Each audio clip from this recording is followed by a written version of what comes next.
Hello and welcome to episode 94 of the DaebakCast. This is a weekly podcast where the three of us come together each week to talk about K-pop and whatever's current in the industry. This week we got a few album reviews and also a topic which I found controversial, so we'll get to that. You're just salty. No, I honestly am. No, it's controversial to me. I'm just mad. I'm just like, what the hell? That's just salt, my dude. I literally went to use said thing and it was gone. It's like, what the heck? Anyways, as always, I'm joined by Nate. Walker crawling. Oh yeah, that flashing Monsta X symbol. Oh yeah. All right. And I'm also joined by Andrew, who usually has three things. We are the champions, my friend. Just kidding. Oh, okay. Red Sox have won the World Series. Thank God. I can actually sleep before midnight, maybe. I don't know, but yeah, it was crazy. There was a game over the weekend. It went 18 innings. It went 8 hours. I watched like almost all of it. I didn't sleep until like 5 a.m, basically, just because like it ended at like 3 a.m. But I had to just contemplate my existence for a couple of hours because like, oh fuck, Literally 2 games worth. And then no, they lost that game. That was game 4, or that was game 3.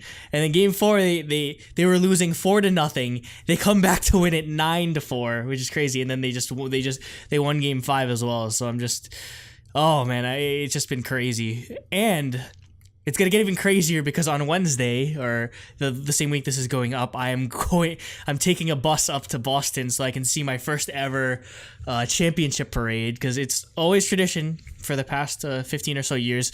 Whenever a Boston team wins a championship, they go around on duck boats and then they have like a parade sort of rally sort of thing. So it's gonna be insane. And I genuinely think I've been wanting to do this for years. It's just I could never do it because of school or something like that. But now I have to. I basically just YOLO'd it. You're like, you know what? Screw it. Greyhound bus, go. Okay.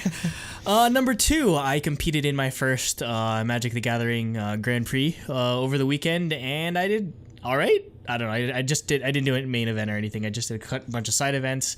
It was fun. Very tiring. I got a lot of cards, made some money back, and most importantly, I picked up Nate's precious thingy that has. Is there only one card in there?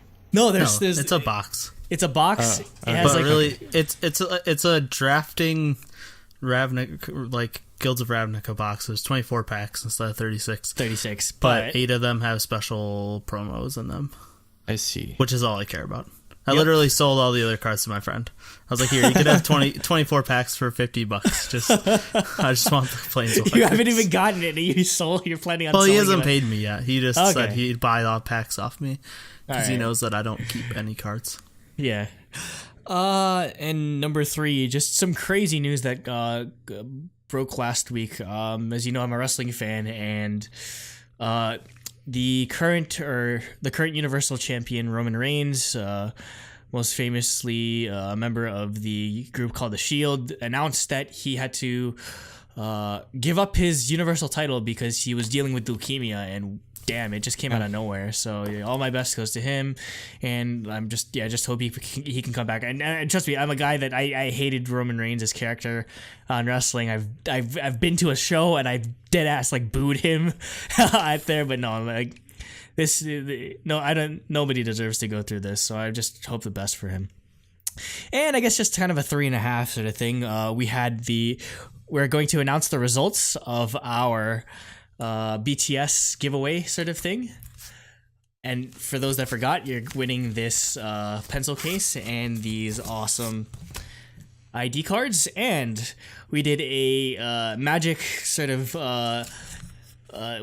we looked at the tea leaves and everything, and we finally determined that the YouTube user BlockAD is the winner of the contest. So we'll contact you via DMs and sometime this week to figure out the shipping and all that sort of stuff. So congrats, and I hope you enjoy. There's no way they're actually listening to this.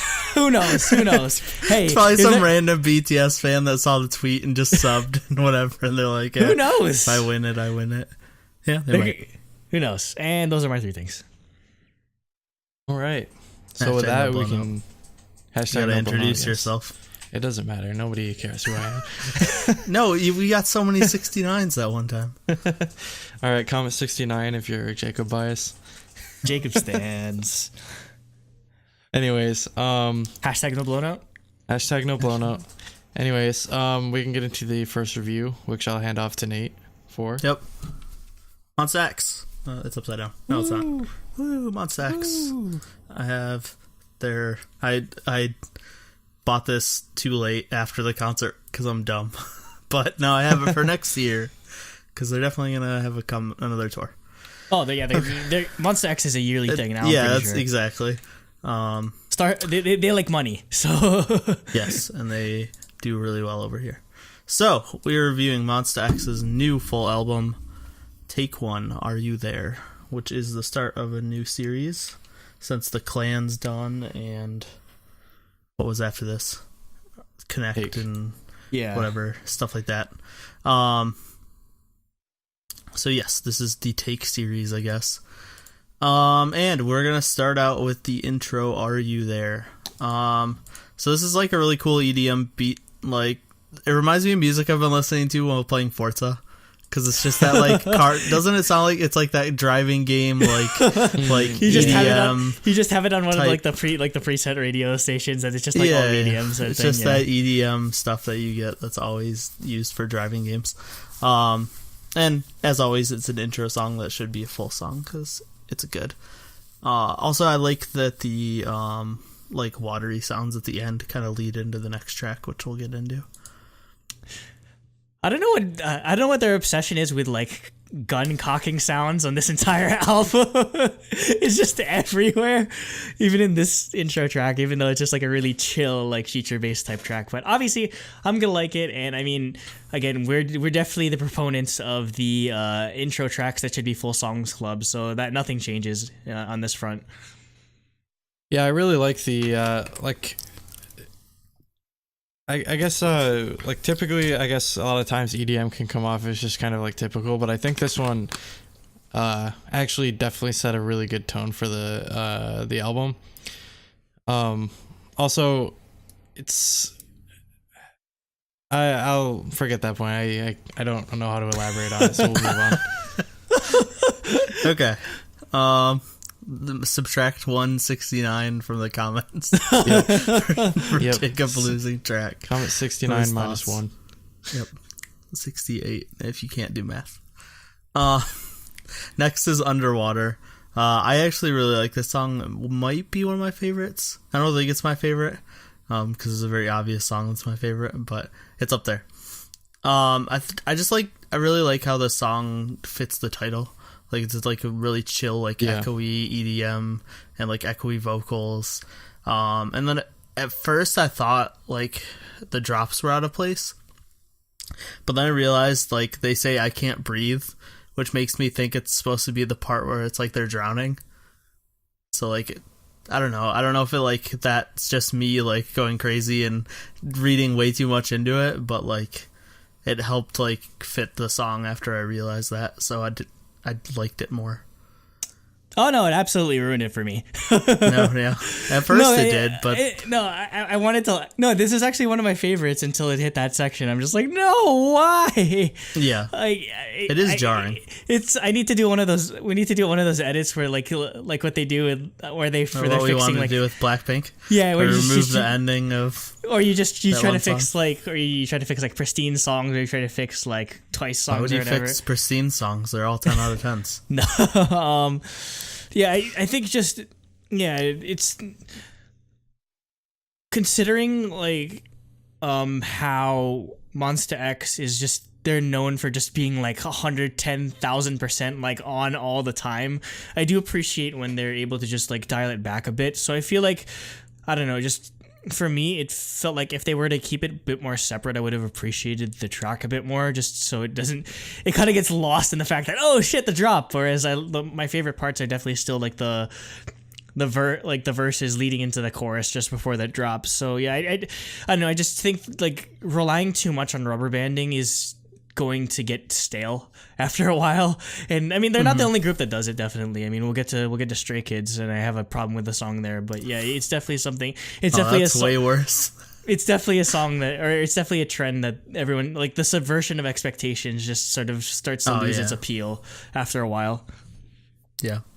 In this song, like the first time I listened to it, the drop was kind of too jarring. On my second listen, I kind of liked it. Like I noticed a similar thing to Nate, like where he was saying like it's like where the drop is almost the part where they're drowning. For me, it wasn't because of they're saying like I can't breathe.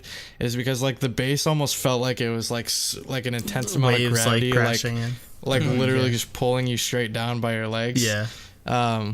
I guess that's kind of my synesthesia sort of moment there. It's like I could see them like in the middle of the ocean, literally just being pulled down by the undercurrent, like in that part of the song. I guess is like time kind of going slower. Like I guess that adds to the again like intense amount of gravity. But yeah, I thought this song turned out really well, especially the part where they're just like I'm underwater. I just love the like usually falsetto, like a lot of times it's just it can fall flat, but I think it was really effective here. And again, like Monsta X isn't necessarily known for their vocal line because it's just what are you talking about? Keon's amazing. Everyone just like Juhan, and then they're like what are the rest of the lyrics? I don't know, but I mean, yeah, again they're super underrated on that front, which is why I do appreciate their vocal songs a lot more. Yeah. Next, we have the title track, which is Shootout. So now we're going to do a little bit of a story. So okay, story time? Well, no, not story, but just like the first time I heard this, it was similar to Underwater, actually. Like, I wasn't sure what to think of it, because, like, once again, it kind of has that, like, switch rubber banding, like, a subversion of expectations type thing. But the more and more I listen to it, the more and more it's grown on me. Obviously, like, the instant it starts, the beat's, like, one of the most intense, like, beats I've ever heard in K-pop. Like, it's just so ridiculously, like, I think in PD's reaction, he called it violent. And I think that's, like, a really good way to describe it. Well, I mean, you're literally hearing, like, a gun cocking and everything, and just, like, gunshots and, like, all these, like, hard-hitting drums. The drums and the guitar, just, like, it's just so intense. And then it leads into, like, the first rap verse with, like, Juhan and I am just going hardcore. But then, then it kind of just, like, slows down and, like, goes more poppy, and that threw me off the first time I heard it. But yeah, the more I listen to it, the more it's so catchy. And then for the music video and the choreo, it's just like possibly their best choreo. Like the choreo's crazy. Yeah. And the music video that's just so like visually pleasing. Like it's not like it doesn't have a story or anything. But like just the sets they use, the three different like styles they use and different color settings they use. It just looks amazing. So yeah, this definitely has grown on me a ton. This is gonna start, or this and the next topic are gonna have a bunch of like misheard lyrics that I think is the first time I heard this, I thought they were saying waka waka. Waka waka waka growlith. Wait, growlith? I heard crawling. I heard crawling, but I did think they were saying waka, and then I was waka like, waka waka growlith. Because they're talking about zombies. Okay. Take a shot because we got a Juhan name drop. Of course. Again, I don't think. Again, it's sort of this is sort of like the opposite of Underwater, where it just starts off with the vocal line and just goes into like the hardcore rapping and that sort of thing. Whereas this starts off with like the hard stuff and just goes into the vocal line, which I thought was excellent. Obviously being a huge fan of EXO, and like they're sort of, that's kind of their signature thing, like the sort of group vocal, with a bit of processing, on during the chorus. So I'm a big fan of that. I don't know what the MV means, but it's provocative and I enjoy it. And I don't think there really is. I think Juhan is like Hannibal Lecter or something, and they're burning tarot cards, and I don't know, but yeah, I really do enjoy the choreography. So yeah, I don't know where I'd rank it among other Monsta X singles, but considering I don't know, just considering some of the lukewarm reception, at least among our sort of small circle, I enjoyed it a lot more than I thought I initially would. So for this, like you're saying about like the violent sort of beats throughout the song, like what that made me immediately visualize, because I listened to the song before I saw the MV, and like what that like immediately like invoked in my head was seeing like an MV concept with like Mad Max like just going like all out in these like really weird junker vehicles, and I mean they kind of went into that explosions and stuff like that. Upon seeing the MV, I think it does still fit. Like it's very reminiscent of like EXO's Monsta era, for example. Yeah, like kind of I guess post like Big Brother government sort of thing. And overall I did really actually enjoy the song. Like Andrew was saying, with the group vocals were done really well. The rapping was really nice. Overall, I think it turned out really well. Kind of like, I guess I could say standard Monsta X, but they're not really standard. It's just like this is what I expect from them. Yeah. Which is not a bad thing. Yep. Next is Heart Attack. And it's actually one of my favorite K-pop instrumentals in a long time. Like, I just love how simple it is, but like how just interesting it is at the same time. And the vocals are fantastic as well. I think like this song reminds me a lot of Jealousy. It has that like old school guy group sound. Yep. So yeah, I liked the song a lot. I'm glad that they sort of added that to the repertoire, and it's not just all like hero, like super like hardcore, like intense all the time this way. Again, it's just like it's helping diversify their sound where they can bring more of the vocals into focus. And yeah, this song is definitely no different. So yeah, that the chorus is just super catchy, super addicting. And again, like I mentioned before, I'm a big fan of the style of vocals and group vocals that they. It's something that it's a repeated motif among the rest of the tracks on the album as well. So I like the consistency in that aspect. Yeah, for me, this along with another song later on is probably between my favorites, one of the two. First off, like the rap in the beginning, honestly, is one of my favorite raps from Monsta X. Like in a while, I thought this was really, really well done in the beginning. Which member was it? I'd have to listen to it again. Just give me a second. Keep talking. It's either way, I am or Juhan. I mean, yeah. Take your pick. Either way, it's really, really well done. The vocals were really nice. The chorus was like different, but it's still really catchy. So, yeah, I thought this was really well done. Oh, Juhan starts it off. Okay, I figured. Yeah. Next we have I Do Love You. And it's Tropical House, and it's everything I ever wanted after hearing it at the concert. Cause yeah, this was the Kihyun, Minhyuk, and Wonho, like unit song during the concert tour, that they produced. And I was like super excited to hear a random Tropical House song out of them. And they just had so much fun on stage singing it, and I was really hoping it'd be on the album. Because they did that with the last album. They put one of those unit songs from the last tour. They made a full group version of it and put it on the album. So I was hoping this would be it, and I figured it would be because I think the other two units did covers. But yeah, it's awesome. I love it.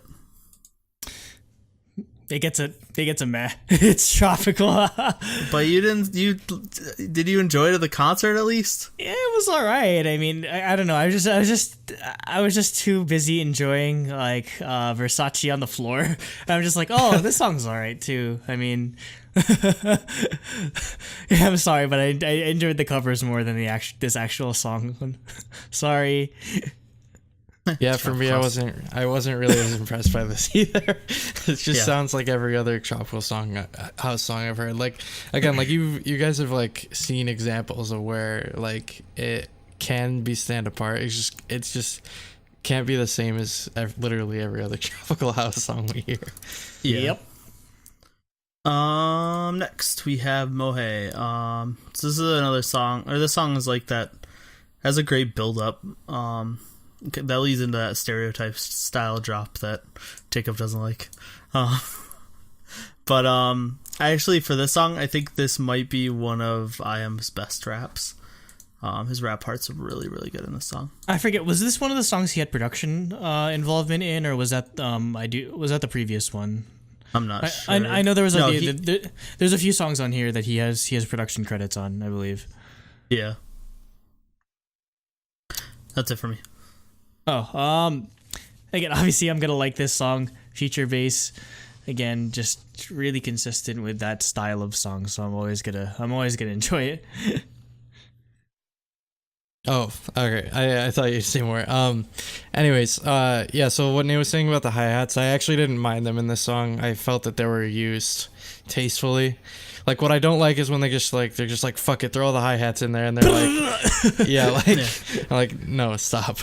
With this, I think it actually helped like add to the percussiveness of the chorus and make it more like impactful. Yeah. Also, yeah, the rap in the song was awesome, but again, that's to be expected from Monsta X. So. Yeah, I mean, it wouldn't be a complete like feature-based style song if it didn't have the proper like trap hi-hats going on in the background, which it's a huge element of the genre that they're going towards. So. Yeah. Next we have Oh My. So this is their like, I would say this is their most like standard classic hype song on the album. Other than Spotlight, but that's kind of cheating because that's a single. But it's not as hype as they usually go. I did like the Egyptian style like twist to the instrumentals.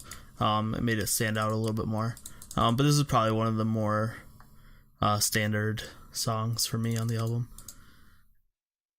Take a shot, Juhan name drop again. that's pretty much gonna be a thing. Like if you listen to it, if you ever played the Monsta X drinking game, every time he dropped his name, like he'd get drunk in like 5 minutes basically, because every song. No, actually, I did enjoy this one a lot, just because again, like they do a really good job of making the choruses really addicting and just really catchy. So that was definitely what it had going for it in my eyes. So yeah, it didn't seem as like standard as like I Do You Love You, the different genres, so to speak. I thought this it's not that I thought anything was super special about the song. However, I do think it was like. Well, it's like kind of a typical club song. I think it was effective and it did a good job at what it was trying to do. And I thought it was pretty catchy, so I actually did enjoy this song. Yeah. Next we have Myself. And this is probably one of the coolest songs, like sounding songs on the album. It's just like really dreamy and experimental. The guitar is a really cool touch. The harmonies are really good. I think I described it like it almost reminded me of Monsta X's take on like an experimental Beatles song, if that makes sense. Yeah, because it has like those like crazy harmonies. It's got like the weird guitar stuff. Yeah. Yeah. Yeah. The genre like you could throw around as like psychedelic or like shoegaze, that sort of like indie type thing, which is like. Monsta X doing like psychedelic shoegaze indie music is about the last thing I ever expected. Granted, towards the chorus, obviously they definitely normalize it more, which I feel like in this case, despite the sort of contrasting sounds, whereas like these verses are mostly quiet and it definitely gets a lot more louder during the chorus, I felt it was okay. I don't know, this. In terms of like a song that kind of makes you feel like, or like give you like the sort of like underwater vibe, like this kind of did a better job than the actual song Underwater. I don't know. It's just a sort of processing or the sort of effects that they applied onto the guitar that's sort of like muddied, like basically almost like a lo-fi sort of low pass filter to help sort of like muddy the sound effect, which I feel was it was a really effective visual and sonical tool that they sort of used for the song. So yeah, this was one of the more standout ones, definitely, just because it's so different from Monsta X. Yeah, so I said that it was between Heart Attack and another song as to what my favorite were. I guess this was the song. Easily this song. This is totally my style. That being said, I think I take that back. I think this one's definitely my favorite upon like listening to it once more. Like I love like just the way they like use the space within the track. Like they make it feel hollow and empty and echoey, and then as it goes into the chorus, it's like boom, it fills right up. I really, really love that. And I do see Andrew's like metaphor of like water in this, except I see more of like a waterfall, so kind of just letting everything into it, like when the chorus kicks in. And I really, really love this song. This is easily one of my favorite Monsta X songs, so like it was really, really good. Yeah.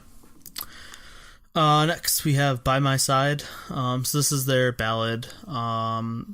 This is that, like, I really like this type of beat for a sentimental song, especially for Monsta X, like that marching beat. Also, this is probably my favorite type of song for IM. Like he just fits that sentimental like rap really, really well. And the group vocal ending, that was really stood out to me as well.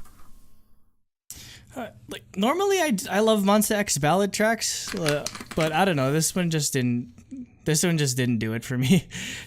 I don't know, because the unique sort of quality I found with Monsta X's ballad tracks is, well, mostly because a lot of them would be like piano led or a lot more minimalist on the instruments. And I feel like, yeah, again, I would like that contrast in comparison to just how busy a lot of their music sounds. So maybe, yeah, it's kind of counterintuitive, but I felt like if it was a bit more stripped back, maybe I would have enjoyed it. But I mean, obviously, yeah, their vocal performance again, it's always going to be outstanding. But yeah, I'd say the only gripe would be with the sort of idea or the sort of concept that they were going for in terms of production and songwriting. Yeah, so this one I enjoyed. However, it didn't stand out quite as much to me, just because I feel like I've seen it from other artists. Like for example, I think the artist that came to mind when I listened to this was like Beast or Highlight, kind of thing. Whereas like that's not necessarily a bad thing. It's just like I wasn't super blown away by it. I guess it was just like I've pretty much heard like this same exact song before. That being said, I think it was still well done, if that makes sense. Yep. And finally we have Spotlight, the Korean version. This is one of their Japanese singles. It's just pretty standard but really good hype Monsta X song. Actually, for this song, surprisingly didn't sound too weird for me, but it's because I just didn't listen to the Japanese version very often. But yeah, it's great. I'm a big fan of all of Monsta X's Japanese songs, so I'm glad that they were able to bring it over, because I think it came out like earlier this year, and yeah, they just decided to bring it over, like beginning of the month or beginning of January or whatever. So yeah, I'm glad it transitions over very well, because I that's just a testament to how good Monsta X is with their Japanese pronunciation. I guess just how good their songwriters are to just sort of seamlessly translate. Or I'm sure that the song was probably written in Korean originally and just maybe translated. Oh yeah, probably. Yeah. So this is probably the original version of the song. But yeah, they both work well. And you know me, I'm a big fan of both versions of songs, not just the right versions according to you guys. But yeah, I wasn't as jarred necessarily by it being in Korean. Yeah, so I guess this is like what I expected. Like this is exactly what I expect when I hear Monsta X. Super hype, super like electronic beat that sort of, you know, goes throughout the entire song. Good rapping, you know, overall just like a really good hype like club song kind of thing. So yeah, it was good. Yep. So yeah, that's it. Now we can go to our ratings. I'm probably gonna boost this rating up because I did give it a 10 out of 10. What? What do you mean what? I liked all the songs on the album a lot. Yeah, the only ones we didn't like are exactly what he does like. The styling, the choreo was amazing, so definitely got a 3 out of 3 there. So 10 out of 10. I actually gave it an 8. I mean, granted, like the concept, I don't know, just for me with concept score, like I guess as much as I love the choreography, I feel like you'd have to really blow me away on the visual aspect just for me to take it over to that one point. But yeah, I'd say for music, yeah, it still has the consistency of what Monsta X usually delivers. It's just obviously, I don't know, it just kind of, I don't know, it's very, I don't know, just normal, I guess. I don't know, just, yeah. And I mean, granted, generally I'd rather take the consistency, where as opposed to top heavy albums, as we like to call them, honestly.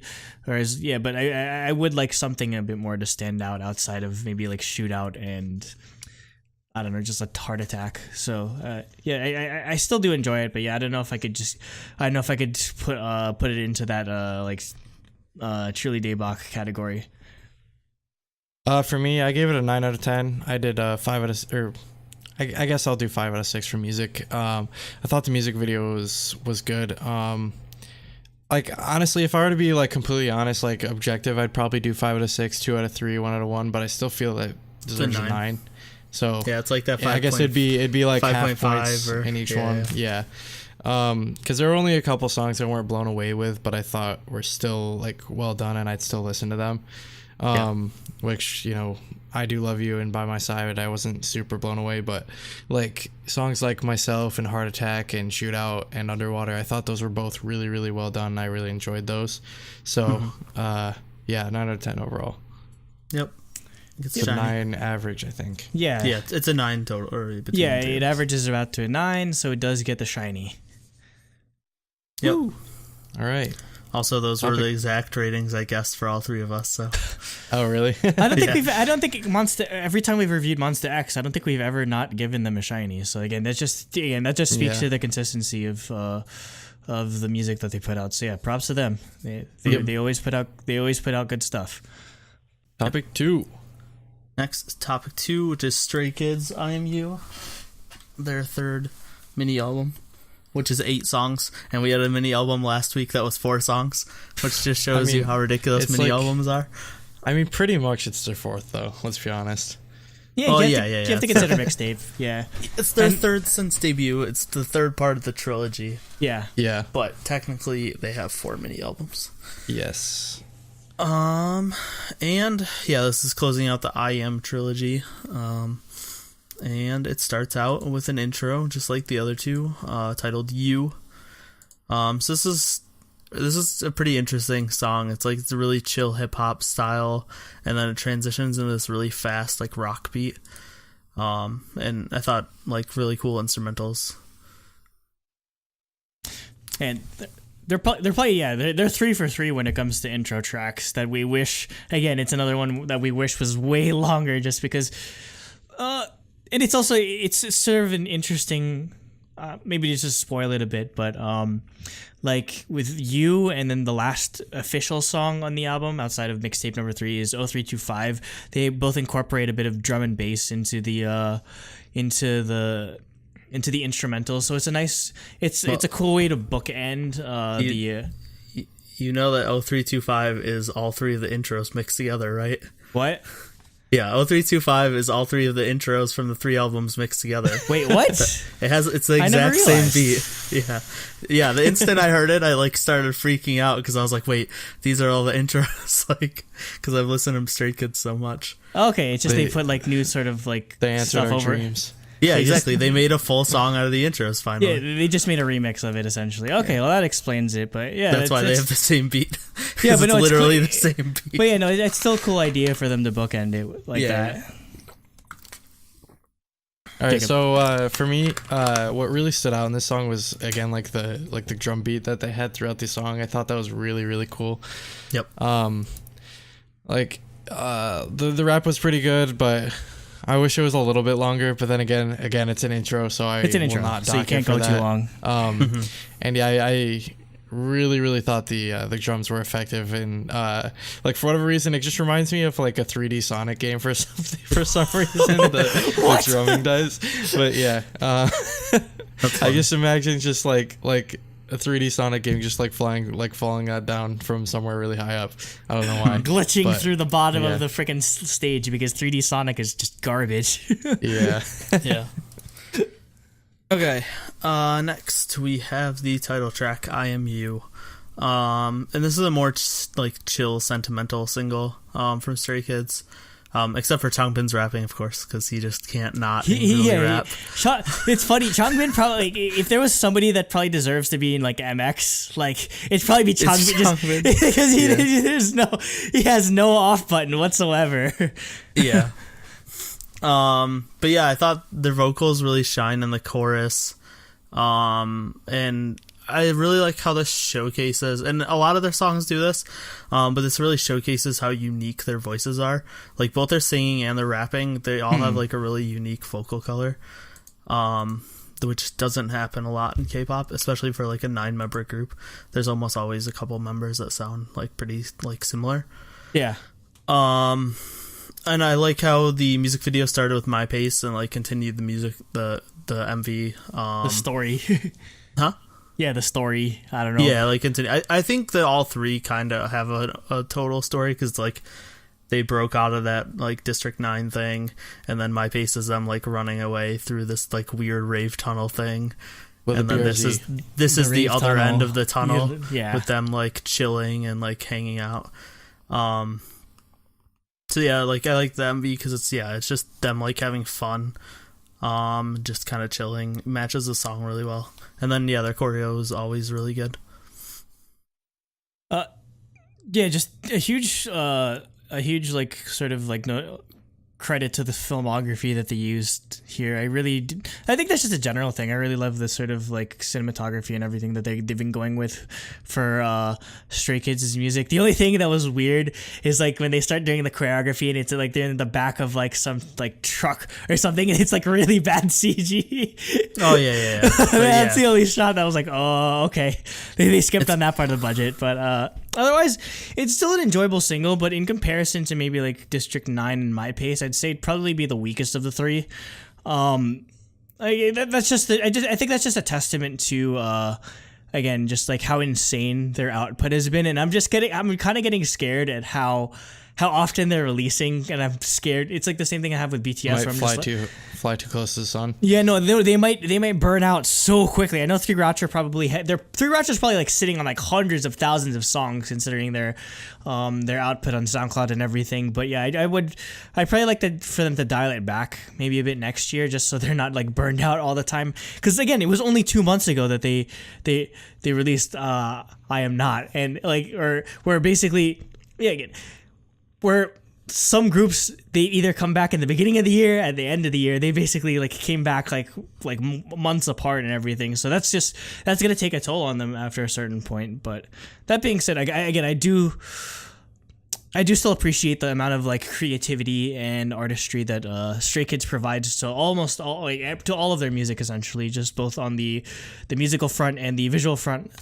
So yeah, again, there's still nothing like this again. So maybe that's why they're trying to strike while the iron is hot, essentially. Yeah, I really enjoyed this song. The rapping, great as always. The instrumentation, the production, really great. I think really the only thing that I could criticize with it is like with the chorus. I think it lacks a little bit of impact where it could have gone a little harder. I think maybe fix this. They could have gone a little, I guess, harder on like high notes or something like that in the chorus. Mm-hmm. Maybe I don't really know what it was, but I can really put my finger on it the first time I listened to it. I felt like there was just a little bit more that they needed to, because like for example, like District 9, like the chorus hits super hard, like bam, you're slammed with it. And this it's kind of like it's not quite as impactful, I guess, as much as I was expecting. Yeah, and that's kind of what they've been doing. Like they're definitely been toning it down throughout the trilogy. Yeah. In terms of like how hard the songs are. Speaking of hard songs, next is My Side, and I don't know what was happening. I was very confused because it was a rock song, and then it went into hardcore hip hop, and then it went back, and I was really confused. And then the instrumental solo ending was really good, and I honestly had no idea what to think while I was listening to this song. I was just like, what is happening? Yeah, this is the other song I was mentioning before, where it just the rubber banding I felt was way too much. Like they're going for this like emo rock style song, and it's like it's straight up they're doing a Big Bang impersonation if you really think about it. And then they afterwards they go into like they're like really like hardcore like trap style of song. And I don't know, it's another situation where I felt like it maybe just stick to one idea. and again, where that subversion of expectations just sort of like has no effect at this point. And again, I was really enjoying it, and up and with that like emo rock part, just because it's a really cool style of song that they're doing, that they're sort of leaking into, and I felt like they're probably one of the few boy groups that can pull off that style with their obsession with like rock focused music and guitar driven music. They're probably one of the few ones that can sort of pull off that style that Big Bang sort of pioneered to some degree. It's just like really like emo boy rock music sort of thing, but more cohesion and just more more consistency as opposed to just going back and forth between the two. As soon as I heard this, I was like, ooh, Andrew's not going to like this. Well, personally, I think like what probably happened was they had two songs and they didn't know what to do with them. Let's clue and note it. Let's clue and note it and see what happens. But clue and note actually go together. This is just like... Yeah. But honestly, I feel like I was fine with it. It's just like I was super taken back, like even further than the Monsta X song we were talking about before. Yeah. Like I was like, oh yeah, I like this guitar, and then it's like, boom, we're gonna go hard rap with the insane like electronic beat. And I was just like, it was extremely jarring. However, I was fine with it. Yeah, that's how I felt. Like I like the song, but I just didn't know what to think when it was happening. Next is Heroes Soup, which makes me think of Wind Waker. Because I'm pretty sure that's what the grandma makes. Yeah, the Heroes Soup. Yeah. Maybe they were playing Wind Waker. I wouldn't be surprised. Were they born before or after Wind Waker? Like, serious question. Serious question. I mean, that doesn't really matter, but probably... Wind Waker was like 2001, so before. 2002, I think. Or 2002, so they're probably all older than Wind Waker. Okay, but the first rap part, it's just like pretty chill, like trap. But I like how the beat goes away when the singing starts, and it becomes more of those just like chill EDM. And then there's a little bit of rock thrown in there too. Obviously, this is a mixture of genres that Stray Kids is known for. I mean, they do hip hop, rock, and EDM, and they like to experiment with mixing those sounds. I think this is a good example of that.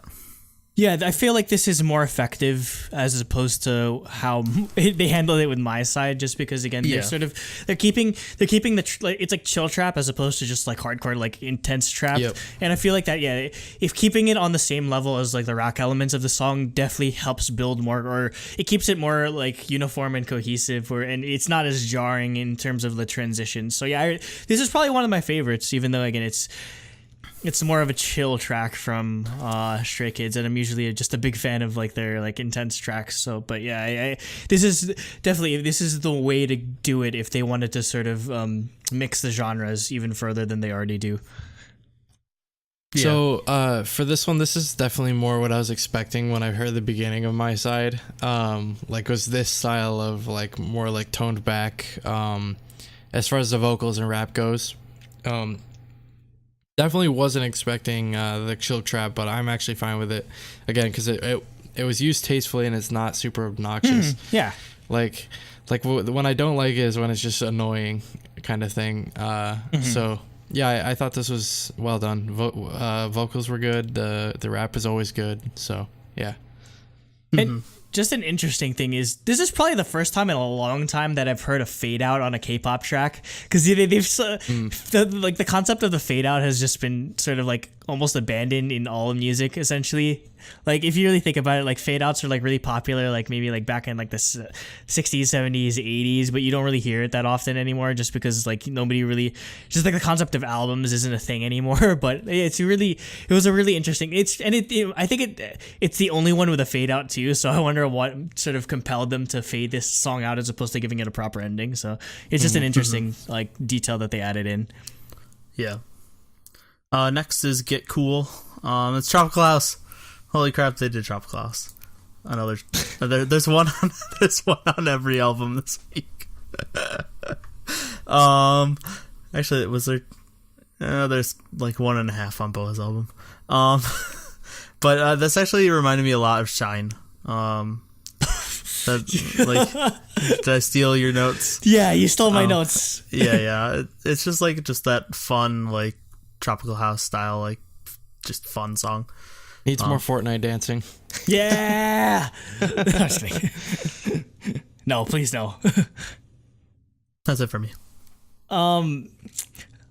Again, because I was a really big fan of Awkward Silence off of the last album, and again, I just for a group that's just like, oh, like hardcore, we're hardcore, all we do is like metal and trap and like hardcore hip hop, and then for them to do a song like that was really awesome. So I'm glad that they sort of kept that. They kept that in mind when doing the song, because it's like a really like funny ass. We know we're gonna get a really funny ass music video out of this, because like that's the one thing I love about Stray Kids is that they never restrict them. JYP never restricts them to just one music video per comeback. So JYP's got money to blow. Oh yeah, I mean pretty much everything is making bank at this point. So like, why not? And also I love this for the fact, because this is the other like, misheard lyric that I keep getting like stuck in my head. I love this solely for the fact that every time I hear the chorus, I keep thinking they're singing "Get Good." So it's just like, it's just burned into my mind at this point that they're saying "Get Good" as opposed to "Get Cool." So yeah, I really enjoyed this song a lot. I thought the song was fun, though this one personally for me stood out less than others. I feel like, because again, I feel like as the year is getting closer to winter, I'm just like, I don't want to hear tropical house music anymore. Like, it's not summer anymore. It's cold as fuck outside. I don't need this. To me, it's like hearing Christmas music in July. Hey, no. I listened to Taeyeon's Christmas album. Not quite that bad, but you know, I'm fine with tropical house all year round. Surprise. Okay. Next we have NS. This is like Stray Kids trap, straight up. Also, we get Australian accents. Yes. I did really like the like Asian style instrumentals that they have in the background. I thought it was a nice touch. Oh man, usually just like these corny trap songs, I'm not a huge fan of, but it's another one I enjoyed a lot, just because I can imagine how amazing the choreography for something like this would be if you like 1 Million did it, because like they do outside of K-pop, a lot of like the stuff they do is just like hardcore American trap music. So it'd just be so good for choreography. So, but I don't know if this one would get a music video, to be completely honest. But yeah, the Australian, I live for the Australian accents in trap music. Like, there's just something really like cool about hearing. I mean, like that's like half the reason why like grime and like really like industrial like hip hop out of the UK is just so fascinating, because you have these people with like really like thick English accents and Scottish accents and Irish accents just doing like hardcore trap music, and it's just like it's a subversion compared to like hearing like most trap artists come from America and everything. So it's just really cool. It's just really cool in that aspect. Oof, let's Jacob move on. didn't like it. I knew you were gonna like it. I can't deal with it. It's too, like, I just can't. It's either a meme or it's just bad. I just can't. I can't do it. Okay, and next we have 0325, which is their debut date. And as we talked about in the March beginning, 25th. This is the mixture of all three intros from the three I Am albums. Into a full song, so they did what we finally wanted them to. And yeah, I thought it was great. It sounded really cool. Like I said, when I first heard it, I like started freaking out a little bit. So I was like, well, they actually did it. I was like, I know these songs. Where are these from? And then I was like, oh shit, it's all the intros. So yeah, I just thought it was a really cool touch as like just a kind of like a fan. I don't even know if it's like a fan tribute, more it's like a self tribute song, if that makes sense. Yeah, this was definitely a more effective clue note than my side ever would have been. So, yeah, I guess we've pretty much covered all the songs in detail already. So I guess there's not much else to say about it. But it's so weird to consider that they technically only debuted like 7 months ago. Yeah, that's crazy considering like how long the Stray Kids show's around, and considering we reviewed mixtape at like the beginning of the year or whatever. So it's just weird. I think it was in like December actually. I feel like did mixtape was in December. Really? It says I thought it was 2018. No, mixtape wasn't 2018. The trilogy was all 2018. Okay. Well, yeah, it's still weird to consider, like, just like for how long we've been covering them, that they're that fresh in terms of debut. I remember when Elevator came out, I didn't even realize the Stray Kids show was happening. Yeah, and I was like, what? Elevator came out in 2017. Right, mixtape came out in 20. That's right. Yeah, because the show was 20. All the songs came out during the show, which was 2017. But the album didn't come out till January 8th. I gave that album a 10. I'm pretty sure. It might be because Elevator came out first that I thought that. The MV came out in 2017, before the show came out. Yeah. That was their like teaser thing. Yeah. But yeah, it's still weird to consider that, like, how like new they are when it feels like they've just been around for forever at this point.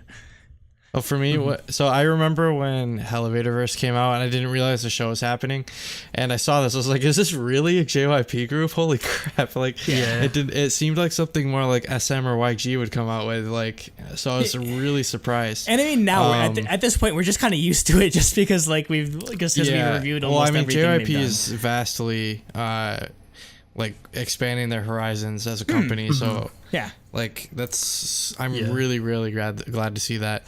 So about this song, wait, what were you gonna say? And this group isn't really a JYP group. Like, it's their group. No, they're not. Like, they just so happen to be under JYP. Like they do everything. They've produced every song. Like, Three Racha. It's like, I'd say like JYP is the Stray Kid, or JYP and Three Racha are the Stray Kids, as like YG and like Tableau was to like Epic High. It's almost like they operate on their own terms essentially. Yeah. Anyways, about this song, like this is probably my favorite on the album. I didn't actually notice at first that it's all the intros at first, but like now that I know that, it makes it that much better. But it's pretty funny though, because that's what actually stood out to me the most about this was the instrumental, and now to notice that it's the intros that we liked and actually like requested, hey, can you make a full song of this? Well, because they did. The transitions were very seamless, so it's not like you ever would notice that they were three separate intro tracks in the first place. And they did a good job. I'm wondering if they had this song to begin with, and then they separated the instrumental and the segments and did it that way, or maybe it's just the other way around. Yeah, it's maybe just out of convenience that they had three, or they wanted to put out three mini albums in the year, and then they just ended up like, since this is sort of the culmination of the trilogy, to just sort of like leave that as the ending track, so to speak, so sort of to help bring close to like the IM section of their careers. So it's a good bookend. Finally we have mixtape number 3, which is the album only track. They do this for all 3 of the albums, and they are all remakes of a Three Racha song. This is a remake of For You, so they're all group remakes, like all 9 members. This is For You, which is actually one of my favorite Three Racha songs, so I was happy they did it. It's an acoustic rock song. They actually made it a little less intense for this version, because I heard I went back and listened to the original version. I was just like, whoa, wait, what? It's more intense, like more like, I don't know, harder driving. But so I like the Three Racha version more, but I do like this a lot. I think it fits well, especially fits well with the album. I like the fact that it's mellowed out a lot more, just because like most of the like rock metal type of music that we've heard from them is just like have that more of that new metal rap rock style, whereas this feels a lot more pop rock. So I do love the change of style in that sort of sense, and and I'm guessing, or that's definitely a conscious decision to sort of differentiate it from the original Three Racha version, and maybe have it work better in a case where you have a lot more vocalists as opposed to a lot more rappers. So it's a really cool adaptation, and I hope it's a tradition that they continue on with like their future albums, just because it's really cool, because I'm sure there's a lot of people that don't end up listening to the Three Racha mixtapes outside of, and they just listen to Stray Kids. So it's a cool way to expose people to the music that they're doing on their own. Changbin rapping over acoustic guitar. Not said. That's all you want. That's all you want. It's just Changbin at 100%, 100 like full throttle, and just like over like a really emotional like or really like chill song. Oh, I really love that actually. Like rapping acoustic guitar goes like surprisingly well together. surprisingly like, well. Like one of my favorite Tableau songs is "Thank You for Breathing," and it does the same thing. Yeah, basically. It's on Fever's End. Yeah. Okay, we can go to ratings, whatever. Rankings. Yes. Oh god, it's I said fall. Rain Kings with an N. Rankings. But ratings. So for me, surprisingly, did not give it a 10.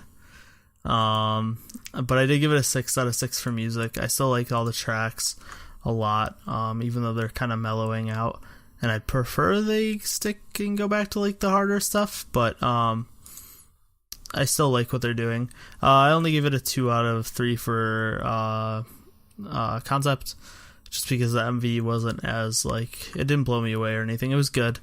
And I thought the choreo was really good, but yeah, it didn't blow me away. And the bias point, obviously. So 9 out of 10 for me. Same score, same like distribution as well. Yeah, again, I feel like they're just the level of consistency that a essentially like less than a year old debuted group is putting out is just insane. And God, this is one of the weird situations where, like, if you're really thinking about it, like for like truly Daebak Awards, there's a good chance that Stray Kids may end up like on the artist of the year, like best new artist and artist of the year list. If you really like think about just how consistent they've been, and I don't know if we're ever gonna get a group like that again, honestly, just because it's just and that's a testament to JYP, just like letting them like have the reins over what they want to do, honestly, and just letting them like be creative. And that mentality definitely has to be rewarded and supported in the K-pop industry. And I hope it's just, again, we're just hoping that it's something that sort of like just like catches fire, and just we see more other big agencies adopt the same sort of mentality. Maybe not with every group, but just maybe have one or two groups that like have this level of creative control and just see how it works out. So yeah, again, it's just they are definitely innovators. They are definitely on the cutting edge when it comes to both just like music and concept, and just releasing this many goddamn songs in 1 year. Like, if you really think about the, I know we always just like kick Blackpink when they're down, but if you really think about it, like the amount of music that they released in this 1 year is like, it's like 3 Blackpinks. Yeah, it's 3 Blackpinks worth of like discography in 1 year. So that's just unheard of in K-pop. And it's of like, honestly, excellent quality. Like, there's almost no complaints when it comes to their music. So again, it's just, will they be able to keep this up going into the new year and everything? We'll see. But all I know is this is probably it's a legendary and historic sort of debut for any like guy group, and we're probably going to be talking about Stray Kids' first year. It's the Nintendo Switch of K-pop first years, essentially, to make an allegory. So yeah, 9 out of 10. So for me, I actually only gave it an 8 out of 10, just because NS I really didn't like at all. Get Cool didn't really blow me away, and this is really minor. Is that My Side and Hero Soup? I feel like them being next to each other is, I think they should have had a buffer between each other because they were kind of similar. So I gave them a 5 out of 6 for music. That being said, because I do think that everything was of good quality and that everything was thoughtful and it wasn't just like, mashed together or whatever, just throw it on there kind of thing. And then 2 out of 3 for concept. I kind of agree with Nate, like it was good, but it was nothing like new for them. They haven't really expanded their boundaries as far as the concept goes. So there's that. And then 1 and 1 for bias because Stray Kids is great, so I give it an 8. So 9 overall. So they still get the shiny. 4th one in a row. Oh my god, yeah, we're just on a roll, and like we're just gonna keep giving shinies just because give shinies to everyone. No, because I meant 4th Stray Kids album in a row to get a shiny. But if you because remember last week we gave everything a shiny. Oh, so, Yeah, Well, we're just next, nonstop at this next point. album's definitely getting a shiny. So Yeah, probably. like you don't even need to like spoil it or anything. Yeah, Like, you should already know. so- If you know us, you should know. You should know. Okay. Yes. 9 out of 10 overall, and we can move on to topic 3. Topic 3. All right. Jacob's So- gonna run. Yes, I'm running this topic. So, for here, we're doing a review of BoA's 9th full album. Jesus That Christ! is So remember, crazy to me. nine. remember this year she released her first mini album Oh yeah, that's right. Her first mini album. and her 9th studio album, full length album. Yeah. I love that she like pretty much only comes out with full albums. Like honestly, I will not She- complain. Technically, Yeah. it's not even her 9th; it's like her 20th because she has like 11 Japanese Yeah. albums. Yeah, Yes. you Yeah. cannot ignore her Japanese discography because that's just as important and valid of music releases as I do. It's And her I mean, 9th honestly- Korean album. I need to find all her Japanese albums online so I can just literally have her entire discography with Yeah. like 500 I mean, songs. I have her earlier albums on not on VHS, on cassette. VHS. Jesus Christ! No, but that's how old. That's how like long BoA's career is that we're still getting her SM was putting it out on freaking cassette tape, and that's like normal. So that's how Yeah. tenured she is. So, all right, I guess we'll start it right off. By the way, the album's called The Woman. So to start it off, we have the title track of the same name, Woman. So right off the bat, like this song like instantly blew me away as soon as it started. Like you have to watch this with the MV because like The screenshot that Nate it- picked is of that. yeah. It starts out with these like footsteps and heels, and then boom, walks in. BoA comes walking in, literally upside down and floating in the air. Like it's so good, And she's and actually she like even does it. She yeah, even she's does it in actually the live walking performance. in the air. Yeah, that's crazy. It's part of the choreography. I love it. I think it was Cooper in the Discord. He was like, Michael Jackson moonwalk who?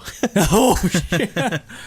But no, just the amount of like core strength you need to be able to do something like this is, and granted, like BoA Yeah. has like abs of steel, like even compared to like other crazy like fitness nuts like Soyu or whatever. But yeah, just the amount of strength that you need to be able to carry yourself like that is just insane. And I was just like, can we legitimately like nominate this for like best choreography just for this one move? Easily. No, seriously, like easily. Also, like BoA, like she is easily one of my favorite K-pop dancers. Like she always. Oh, definitely. Like that's always a highlight in her performance, and she always blows me away with it. So onto the song, actually, like the bass line in the song is really, really great. Like these synth basses, and I think it's synth at least. Yeah, it definitely is. Like it makes the song a lot of fun, and like especially in the chorus, like it's just super, super catchy, and I was definitely blown away by this. I loved it a lot. Yeah, see, so actually, I won't say I'm the opposite, but obviously the choreo and the music video like blew me away. But for the song, to me, it just felt like another BoA single. Boo. Like it's not bad, and I did like the bass. I did like the bass part. I like how minimalistic the instrumentals are, and how it picks up for the chorus. But it just didn't feel. It didn't sound like something new. It sounded like just standard BoA, which at the beginning, like the first 3 songs kind of are that way. So at first I was like prepared to like not actually like this album that much just because it felt like it was gonna be more BoA, but then after the first 3 songs it like picks up amazingly. We'll get there, but yeah, I actually overall I like the song a lot because I love BoA, but it didn't blow me away or anything. I mean, obviously anything with a sick-ass bass line is going to blow me away. I mean, this is the year of sick-ass bass lines, essentially, or just like the month of sick-ass bass lines, so I'm going to like it. As for like the visual aspects outside of the upside-down walking, the wig's a bit weird. I'm just like, Oh yeah, the blonde wig. oh, and the freaking green wig, I was just like, oh, no. Oh, the green one. Yeah. Oh, no. Good thing that only shows up for like 2 seconds. 2 seconds, and I'm just like, yeah, that's more than enough. Yeah, I definitely still enjoyed the song, just again with how mostly with how fluid it goes into the choreography, and I feel like BoA is unmatched. And also, the lyrics are self-written by BoA, and she does a lot of self-writing and self-production on this album, which is really cool. Also, the one thing I love about BoA is that maybe just because she's tenured at this point and she was never like in a group, is just she's one of the few female artists in K-pop that's not restrained to because a lot of like female groups in K-pop are literally the only topic they sing about is, oh, I might have a crush on you, but my fans would kill me, so I can't admit it. And like BoA is just like this like girl power essentially. So it's cool to see her BoA's like woman power. Yeah, basically, it's cool to like I could never imagine BoA doing that kind of like bullshit, honestly, because it doesn't speak to her character, to her style of music, honestly. So she's beyond that at this point. Yeah, she's way beyond that at this point. You can't restrict her in that sort of way, which is why I don't think her fans would do that in this stage. Hell no, because most K-pop fans aren't really appreciative of BoA. That's the thing. We could probably have an entire podcast of how under fucking appreciated BoA is. Also, most BoA fans from back in the day probably have kids now, so like they're like, fuck if they care. You kids and your stray kids and I don't know, basically. It's these fucking Luna stands. They're just going around ruining everything like Army we had on BoA back Twitter. in my day. Yeah, basically, and yeah, it's just. I just keep hoping that every time she puts out music, she gets more and more popular to like the newer ones. But no, this album came out about like a week ago, and it's only at 2.7 million views for the woman music video, and it has like one of the greatest choreography, like greatest intros like in all of K-pop ever, and no one's gonna notice it because BoA is a lot older than they are. So, yep. Mm-hmm. It's kind of crazy too because BoA does not look like she's 31. No, she doesn't look like she's any older than like 25. But yeah, I don't know. Like BoA is like the definition of fountain of youth at this point. I'm just like, yo, is she like the same age as like I don't know, like Sulky or something like that? Jeez, it's just crazy to me. Actually, now that I'm thinking about that, how awesome would that be, a Solgi and BoA performance? Because they're both like amazing. 100% sure. Like I'm sure a big reason. It can happen, BoA. Yeah, I'm pretty sure like she's a big a director. reason. She can do what she wants. Yeah, BoA or Solgi definitely probably went to like SM because she wants to be like BoA. Well, I mean like, that's why dancing. That's why a lot of the female editors went to SM. Like they want to be BoA. Like Tiffany, like straight out said, like she went to SM because she wanted to be like BoA. Like that's like a huge impact. Yeah, my favorite comment on Reddit is like, she's your bias's bias's bias or something like that. Yeah, like everyone in Korea like just is obsessed with her. So put some respect on that name. I mean, she's like we were saying how SNSD were the pioneers for girl groups. Like she was the pioneer, like the first one. I feel like, you know what I mean. I gotta cut us off for a second, Andrew. Okay. You literally just talked about it, but 17 minutes ago, the My Side music video came out for Stray Kids. Oh no! What do you want to do? No, we'll talk about it on releases. But it's just funny that I saw that pop up. Oh my god. Okay, just cut to the next song. Yeah. Okay. Anyways, sorry for the cut. We're gonna go to the next song. I thought you'd just leave it in. Oh, whatever. I guess maybe we'll do that. Who cares? Yeah. Sorry for awkwardness, audio listeners. Anyways, next song is called "Like It," and this song I really really enjoyed the vibe of. Like her singing is very like light and like lightweight, I guess is the way I'd put it. And then like it kind of just like builds into a good chorus that like fills up the soundstage like quite a lot. So I like that a lot. So yeah. Yeah, I like how chill. I feel like I tongue-tied myself a lot in that, but whatever. No, you're fine. Yeah, I like how chill the beginning is and how intense it gets after it picks up. Like you said, it really fills. I thought the "I like it" part's like a little grating though. Yeah, I thought so as well the first time I listened to it. I like it. No, not just because I'm I saying like it now. Yeah. not just because I'm saying like the lyrics, but I like it. Yeah, I mean, I've only listened to it once, so maybe it'll grow on me. But yeah, I thought it was grating. I've listened to this album like literally 10 times. Oh already. yeah. I've listened to this like when I was playing Magic, I was just spamming this album. Like, 'cause, yeah, that's listening to music is the only way I don't just like choke in like Melee or like when I'm playing Magic, because I get like performance anxiety or something like that. But no, like this was what I was listening to most of the time. So what I really want to highlight here is the production, which is done by Caesar and Louis. Just of some of their repertoire over the past few years. It's Singin' in the Rain by Jinsol, Red Flavor by Red Velvet, All Night by SNSD, and coincidentally, Underwater by Monsta X. And yeah, I already Amazing. I went on about how much I didn't like the production, or like how much I didn't like the switch in that song, but I mean, I like everything else on that list, including this song. So I could definitely feel a similar DNA throughout the all these sort of tracks, and it's one of the favorites, easily one of my favorites on this album. Though that's kind of like picking like what's like 1A or 1B at this point, honestly, just because there's so much good on here. I think that's definitely like an amazing track record, including this song. Like, holy crap! What'd you say, Red Flavor? Yeah. Crazy. And Singin' in the Rain, right. which is like my favorite. Oh, like yeah, Singin' in the Rain, Jinsol, yeah, Luna. Yeah.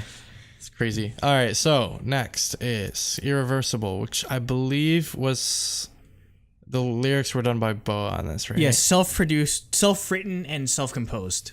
Amazing. This is actually one of my favorite songs on the album, so like that makes it that much better. Again, like I like how it starts off like pretty empty, and her singing is much more like understated and like gentle, and like as it kind of gets into the chorus, it kind of, you know, I don't know, it picks up power, but it still retains the gentleness, I guess, throughout the song, which I really, really liked on that. I think, yeah. Okay, never mind that. Again, another point I'm just going to throw out because I can't elaborate on it. Take another point off. 67. 67. Yeah, I mean, it's classic BoA, chill R&B. Great vocals as expected, but yeah, that didn't, like I said, the first three songs, like I like it was a little bit more, but the like woman in this was just more BoA, it felt like to me, which isn't a bad thing, but I was hoping for something a little different, and luckily I got it from the next like 8 songs, but this was another one that was just like, yeah, it's classic BoA. I don't know, I just have an appreciation for BoA's sort of the sort of aura, or the sort of like provenance she brings to songs. Like, I'd say that like the reason why I think this style of like moody electro pop kind of works for her is because she kind of has, like, I know we compare her to like a lot of people, but she's kind of, if you really think about it, she's kind of like the Korean like Madonna or like Kylie Minogue, in which she sort of like excels with this type of track, which is not surprising why she chose to self-produce this, or self-compose it, and it has a very similar sort of feel to those like 80s and 90s like electro pop synth pop like moody style tracks. So yeah, again, like you were talking about Jacob, where just the verses are just mostly just that bass line and just like some type of small like synth track, and like some like hi-hats, like electronic hi-hats, and then it definitely picks up in sort of just like, it sounds a lot more full during the chorus, but still it manages to retain the overall sort of like mood of the song. It doesn't necessarily change it in that way, and yeah, for her to be like writing this level of music is, I do still have to commend that. And yeah, I still do appreciate this, even though it might just be, granted, I don't know, standard BoA is such a changing metric at this point, because if you really think about the progression that she's made from like the late 90s to like now, it's just insane to see like just the progression she's made in terms of, yeah, the progression she's made in 20 years, but like, yeah, when I say standard BoA, I mean the last like 5 years of BoA. I guess this is like what she's been putting out. Yeah, and don't take it wrong, like I'm not saying that as a bad thing. It just didn't blow me away. Yeah, I'd say like if it was similar to like, I guess where I'd like draw that sort of arrow is probably like from like Kiss My Lips onward, probably. Yeah. Which is why maybe at like the Shadow only one. Yeah, but Shadow only one is where I put it, which is 6 years. Yeah, like pretty much my only exposure to BoA was just like, it was like only one, and after that it was just Kiss My Lips. So there's just like a huge gap of like before and between that. So I mean, like maybe I'm just not as tired of this style from her yet. I mean, I'm not tired at all. I have a preference for it, definitely, or especially because Kiss My Lips is just like I feel like one of her best songs ever released until this one that's like literally like coming up after Irreversible, but we'll get there. Just go listen to Hurricane Venus over and over. And learn about hurricane. Yeah, but I just love so good. Electronic Manic Supersonic Bionic Energy. Yeah, I was trying to remember yeah. what it was. It was like so good. So good. All right, anyways, next song is called Encounter. This song definitely is a stark contrast from Irreversible, yet at the same time it kind of retains a similar vibe in my opinion.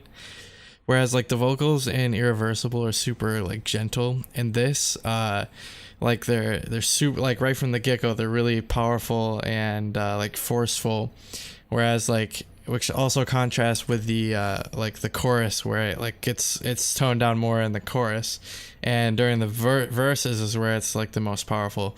So I actually thought that was pretty interesting. Yeah, I thought this was a really cool song. Obviously it's got a little bit of tropical house hints in there, with the like marimba type instrumentals. So I thought it was really cool, and this is what I was talking about, like getting on in the rest of the album. There's so many interesting things going on that I didn't expect, that like really made it stand out for me. This might have dethroned Kiss My Lips as the best BoA song I've heard in my entire life, honestly. Honestly, saying that like with 100% like authenticity. Like, you don't know, we're going to find out at the end of when I get my end of the year Spotify, like, plays sort of thing, how much I ended up playing this song over and over again. Because, I went through multiple work days just listening to Encounter over and over and over and over again. And no wonder, because of the production talent that they have on this. You have Shaylin Carroll, who did Coco Bop. Okay.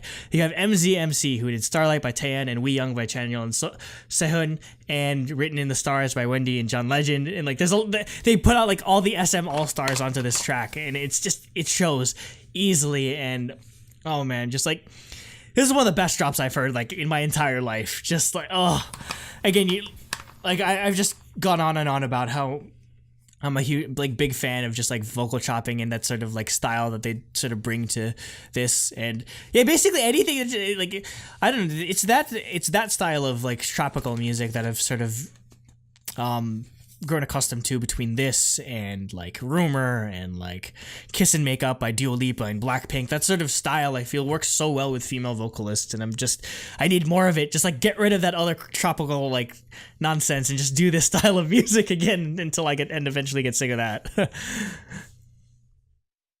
Yeah, I thought definitely the drop like in the chorus is definitely really interesting. Despite it having kind of a tropical house influence. Like I was saying, like you can do it really well. You just have to stand out, I guess. Yeah. From the pack. And this easily stands out. So moving on, we can go to the next track, which is called Little More. So with this track, I really enjoyed the instrumentation on this.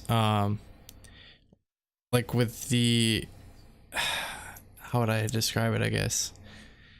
Either way, whatever. The instrumentation I really liked a lot. I find it hard to like describe a lot of things, so that's why I do a lot of those pauses. But yeah, also the really, really like high reaching notes for the chorus. I really like that. Almost like borderline falsettoing. Yeah, I really enjoyed that. So yeah, I thought this song was really one of the more catchy songs of the album as well. Yeah, this is actually one of my favorites. I thought like it starts out with an amazing piano intro, and then it just turns into this like really, really good like big band funk style song. And I thought it fit her really well. And it wasn't really something we've heard from her either. But it's got that like Earth, Wind and Fire like style going on in the vocals. 70s funk, definitely. Yeah, exactly. I definitely agree with that. Self-written, self-composed, and self-produced. Well, like somehow. Oh, I didn't realize this one was too. I only knew about Irreversible. With some help from, I think, like. Well, I know for the lyrics she wrote every song boys, except for one of them. Yeah. Which Kenzie wrote. Yeah, and I mean you're not gonna say no to Kenzie, honestly. Kenzie is like the Teddy of SM, like you've said so many times. I'm surprised she had the time to cut out of her busy schedule to give a song to BoA. But yeah, I get it. Just like I love the funk guitar. I fell in love the second I heard this piano intro. So just pretty much like sort of same reasons you guys said. And again, yeah, just this is probably of the self-produced tracks. I feel like this might be the best of the ones that she had most of her input in on production wise. So yeah, I hope it's a continuing trend for her. All right, so next we'll go into the song which is called You and I. And honestly, this one's probably my favorite track on the album. I really, really enjoyed this. Despite thinking, I do think that Woman was the right choice as a title track, but I think this one easily could have been. The instrumentation on the, I guess like the synths and stuff, they work really well. Her vocals are really, really nice and clean. Overall, it just feels the most like nice and I don't know, I feel like I could see really good choreography to this, having a cool music video. Like honestly, like one of my favorite music videos ever was Camouflage from this past year. Yeah. And you like could, it was you could definitely do something super like that super good. Yeah, this. Like something super nice and aesthetic with like cool like CG and stuff. Like I don't know, I think that would have been really cool. Yeah, you forgot to mention it's a cover of the Ailey song. Yeah. Oh yeah, and the and IU and the IU song. And well, but this is spelt like you Ailey's. and I. Yeah. Okay. Where As if that is makes any difference to the audio listeners. It's the letter U, it's the ampersand, and then the I, as opposed to YOUANDI. Dude, Yeah. I but swear no, that's the most common K-pop song name. Seriously? Is You and I. we looked it up and it was God. like it was something. I think it was just love or something with love in it. Oh yeah, I remember I looked up. There was like 14 songs with the same name. But I forgot about that. But no, yeah, I thought the song's really, really good. It's up there for one of my favorites. It's got that like 80s style, like ED or like electronic beat going on that Andrew loves and I also love. And like what you said, Jacob, I thought the instrumentals are really good and her voice is really good and it fits, like they mix so well. Yeah. In this type of song. Yep, it's more of the moody electropop style that I loved on Irreversible, whereas You and I has a lot more of a driving synth, and it's a really in the pre-chorus there's like a tiny like trap breakdown, but it doesn't sound out of place. Neither do like the electric guitars. So again, there's elements of modernization that she helps bring to this, despite the sort of like retroness of the song. And obviously again, like the vocals are outstanding. So it's another song I enjoyed, obviously. So I just checked and I have 8 songs in my library called You and I. You and I. Crazy. Oh no! What the hell? All right. If you're a K-pop songwriter, please stop using you ampersand and I. It's gonna be you're making our job like so much harder just trying to find it. Well, it's just 8 songs with any permutation of just being pronounced You and I. Oh my god, it's the worst. Jesus. Anyways, the next song is If. This one's definitely like more on the side of being a ballad. However, it's more of like a what do you call it? Like I guess like coffee shop sort of thing, where you do like I don't know, like I visualize her like sitting on a stool with an acoustic guitar, kind of just singing this in a random coffee shop in like New York or something like that. That being said, I really like the vibe of it. Her raw vocals get a chance to shine a lot in this song, and I think that's where its biggest strength is. Mm-hmm. This is like a really good showcase of her vocals. Obviously she's an insanely good singer as well as dancer. But I thought that it's cool that literally other than like a tiny bit of percussion in it, guitar is the only instrumentals in this entire song. And I thought that was really interesting.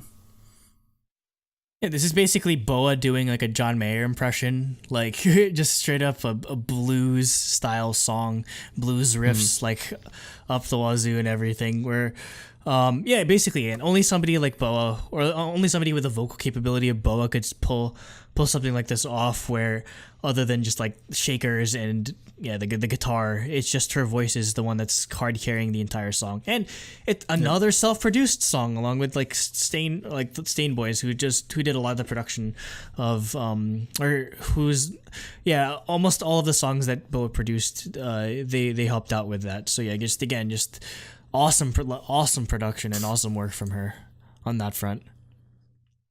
All right, so next song is called No Limit, and this song, like the drop is really great. Again, it's a more like tropical house inspired one, but again, I think it really, really does a good job of standing out. And also another thing that I really love is like it does a really, really drastic, I guess like steep fill up.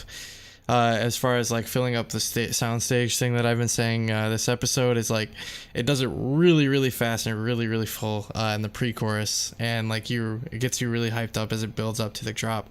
So I really like that in this song. Yeah. I love the instrumentals for this with the brass section. It's just like I don't even know. It's not what I expected at all. So I thought it was a really cool use of it. Yeah. Only BoA can make me like a tropical house song. Next. That's all I have to say. Okay. That's all I have to say on it. Only freaking BoA, man. Next we have Good Love. This song immediately is like the instrumentals. I was kind of like taken back by a little bit. It was like the springy sound. That's how I described it. It's a weird springy sound. I was like, I don't know what this is, but I like it. Yeah, it's definitely some type of like keys put through an effects pedal, so that it's maybe like a wah pedal sort of thing, to give more of that funk or R&B sound. Yeah.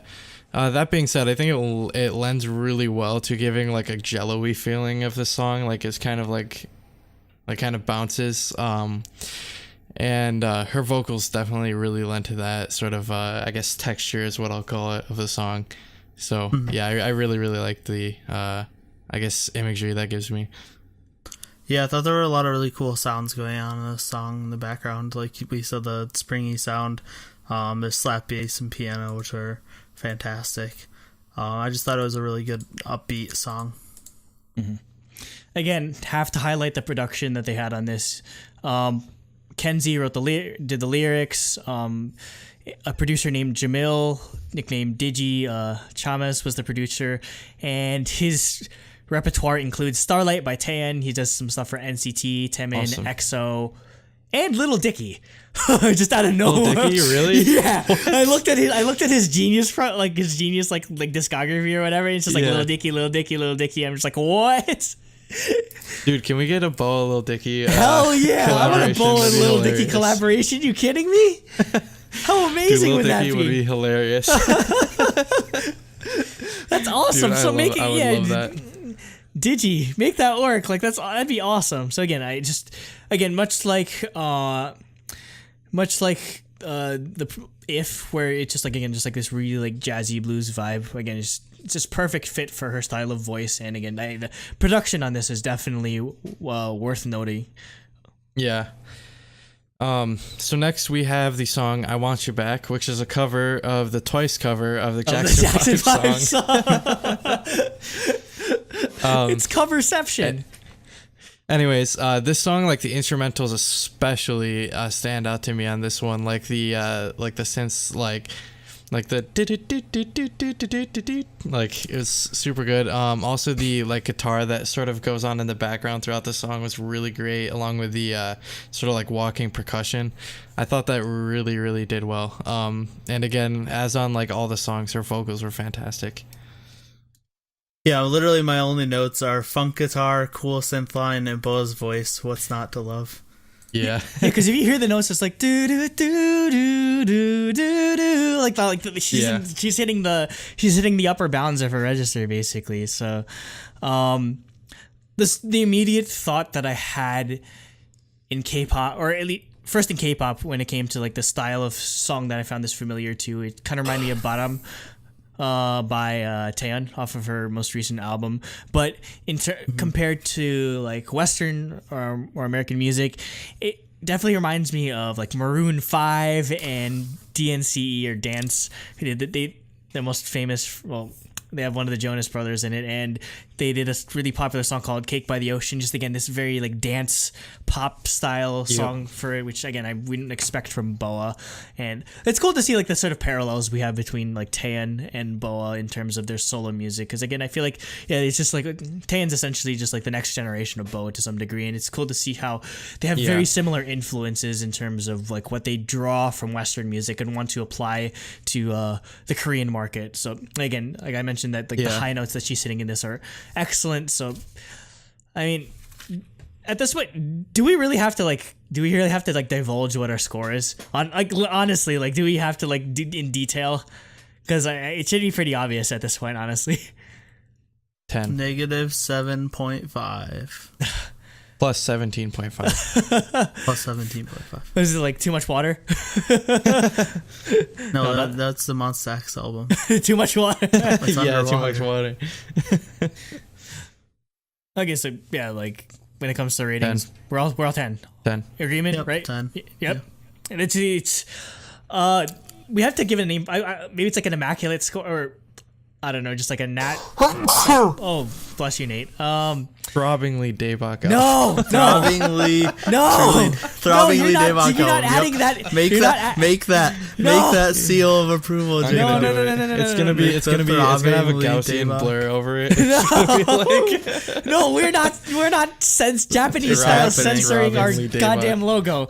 No, I think my idea is it's either because like the term immaculate inning in baseball is when you strike out the side on 9 pitches, or in D&D there's something called a natural 20 or a nat 20 is when you roll you roll a perfect 20 or whatever. Maybe we could call it a nat 30 or an immaculate. It's an immaculate album actually. It sounds pretty cool. Throbbingly Daebak. No, immaculate album. We're going with immaculate album.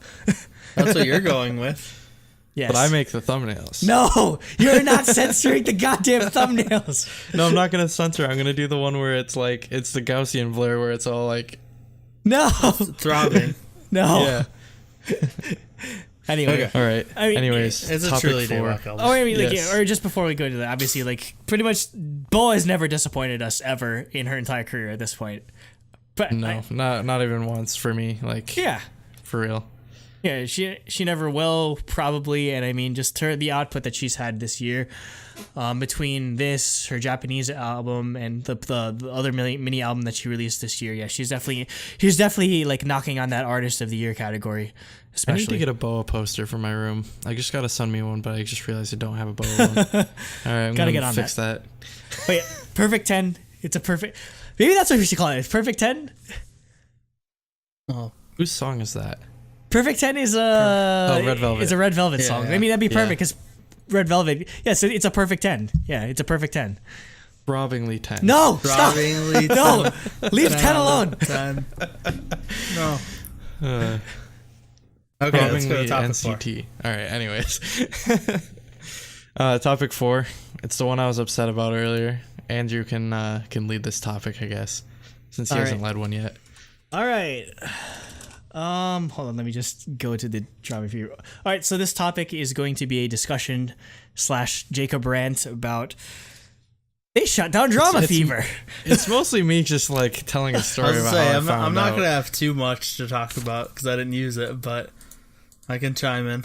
I mean, I didn't start using Dramafever just to like get that out of the way. I didn't start using $12 Dramafever. a year. Well, no, because I have Verve, so I had yeah. Dramafever just immediately. I didn't end up using it until this year when I got really sick from the flu. I just watched nonstop episodes of Running Man, and that got me through my flu season. So, for those that don't know, Dramafever is a Korean, sometimes Japanese, and sometimes Chinese drama website where they, for like $12 a month or however much, you can pay and watch. They do simulcasts of currently airing dramas in Korea and the rest of Hope they get a Asia. replacement.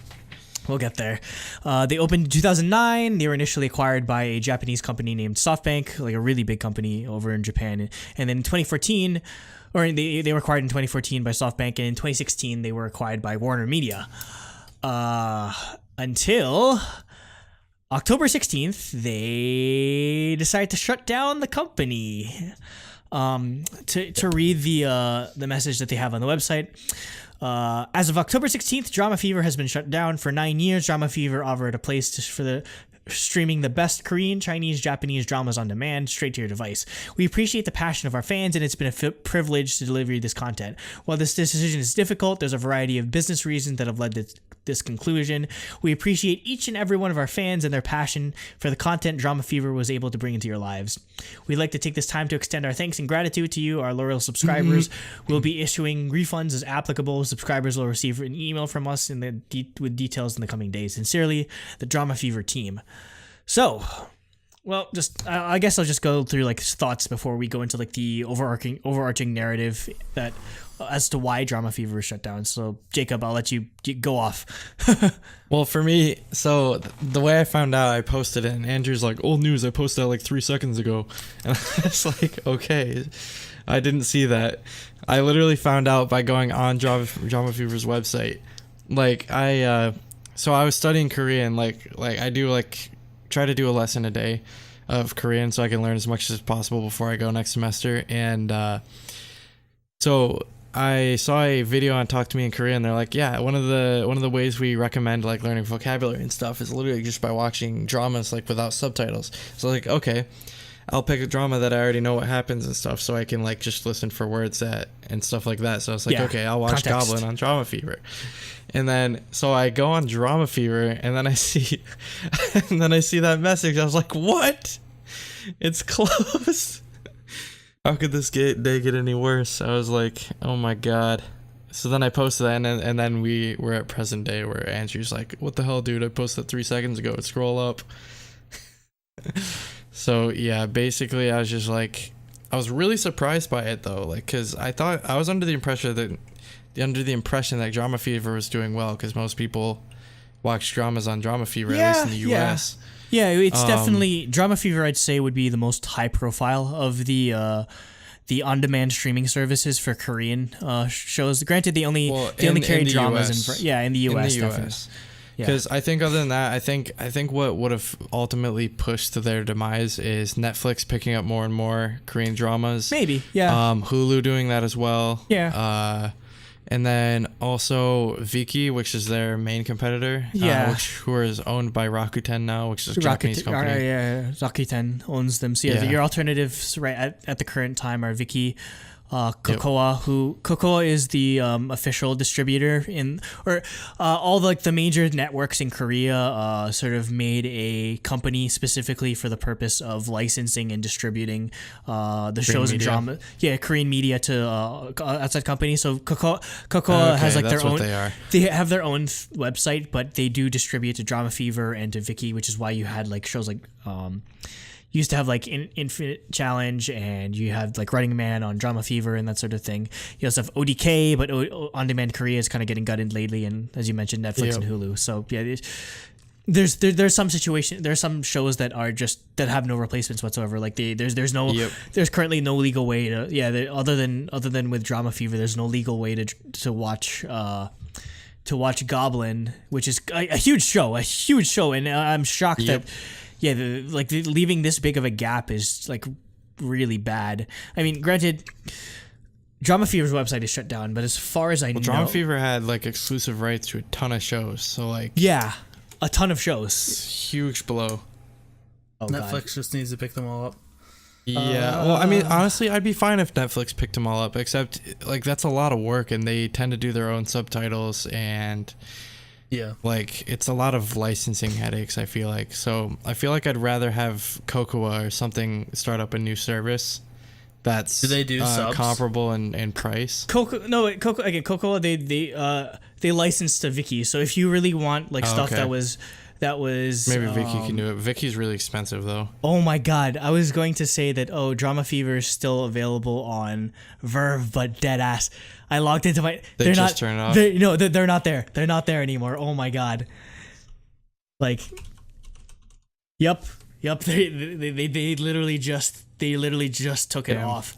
And it was there like earlier this week too. So that's Well, that's what I went to watch Goblin on earlier, was because I went on Verve. I was like, on Verve they have Dramafever. Let's see if it's still there. And it was. However, the only option was to watch it with English subtitles, and I wanted to watch it without subtitles. Yeah, because they hard sub. So I ended up not doing that. But. Nate, do you have any experience with it or no? I used to watch Running Man on it like years and years ago when I was keeping up with Running Man. But yeah, one thing I did find, like, there were times where there were dramas I wanted to watch that weren't on there. So obviously they didn't have everything. Yeah. There was some stuff that was like, I don't know if Netflix had exclusive rights or other places had exclusive rights. Yeah. But no, yeah, like, this isn't a big deal. I just don't watch much TV in general, let alone... Yeah, same, I guess. So, like, it's not a big blow to me, but it does kind of suck that until someone picks this stuff up, there's a lot of dramas, like big dramas that they had exclusive rights to that you just can't watch anymore. Legally. It's already hard enough to find legal sources of English subs for dramas and stuff. So hopefully someone picks all that up and we have somewhere. Honestly, the most likely case is probably Vicky's gonna pick it up, because they do subs in like 20 different languages or whatever. Yeah, so. Really? Vicky is definitely the most definitely the leading candidate as a replacement, especially if you're paying for like the it's like, I don't know, it's like $90 a year or something, like if you add the Cocoa service, the Cocoa Plus. Yeah, although that's like, Vicky is significantly more expensive than Dramafever was, is that I'll point out. Like, Dramafever is $1 a month. That was the big draw for Dramafever. It was $12 a year, which is, but still $90 a year isn't expensive for a streaming service. And it's, especially if you could consider just like the breadth, $7 a month or whatever. The breadth of just content that's available in Viki. Like, I'll go to her right now just to show our viewers. They have Korean, Chinese, Japanese dramas. They have tons of stuff. Yeah, and they have some stuff that's like exclusive to them and everything, and they're more than just dramas. They like, you can watch like, I think the show, or it's like you can watch certain like music shows on there that, and they're updated. Like, you can, with like the basic subscription, you can get it like 3 weeks late, but if you pay for this $8.33 a month, $9.99 billed annual, or $99 billed annually, you can get it just like, or as it airs, sort of thing. Just like the breadth of content that's available is, it's definitely worth it, it justifies the price. But I guess I could just go into like the bigger picture as to this. So again, Dramafever was owned by Warner Media, and recently, as of a couple months ago, Warner Media was acquired by AT&T, who is making a move to start their own streaming service. So there's a lot of maybe that's what it is. Yeah, there's a lot of nonsense going on right now where it ties back into anime, actually, because Funimation and Crunchyroll, two of the biggest anime distributors in the West, they had a partnership agreement where basically Funimation would dub anime shows that Crunchyroll would get the license to, and vice versa, sort of thing. But ever since the announcement, or ever since the acquisition by AT&T of Crunchyroll and Verve and Otter Media, basically, and Warner Media, Funimation is owned by Sony Pictures, so it's competing interests, or just like your competitors. So they wanted to pull out of the agreement, and at first I was kind of mad. It's like, hey, I love Funimation, and I don't have to pay for like separate like subscription just to get more anime and nonsense like that. But I can understand why. Is because like, this AT&T deal sounds really like bad, just because if you consider AT&T now owns. They have their own internet service. They have their own cellular service.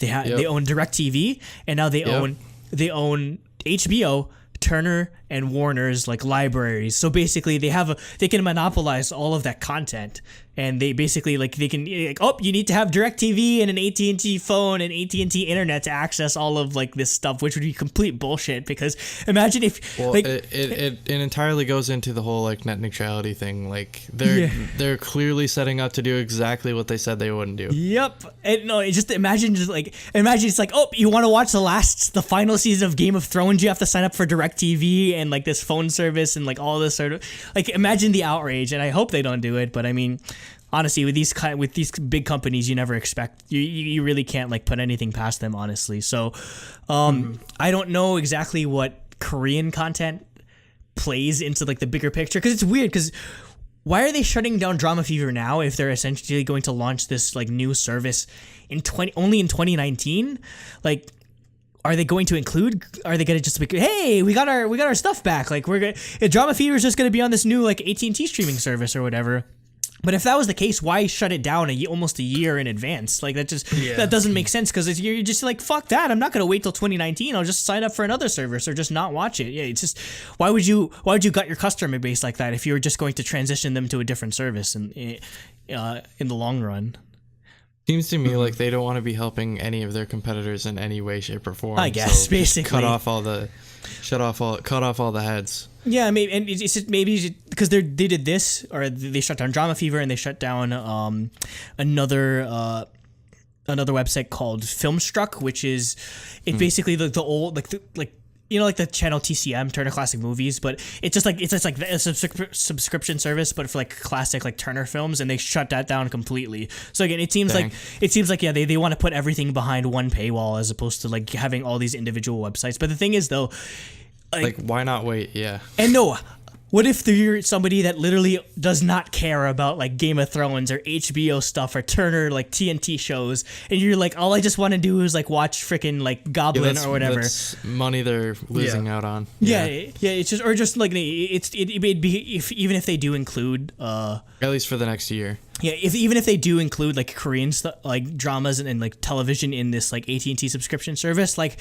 what like poor like college kid or high school kid that wants to watch like Goblin or like Running Man or something like that, like what are they gonna do? Like they're gonna pay for, it's basically paying for a cable subscription essentially. So it just it doesn't make sense, honestly. It's so weird.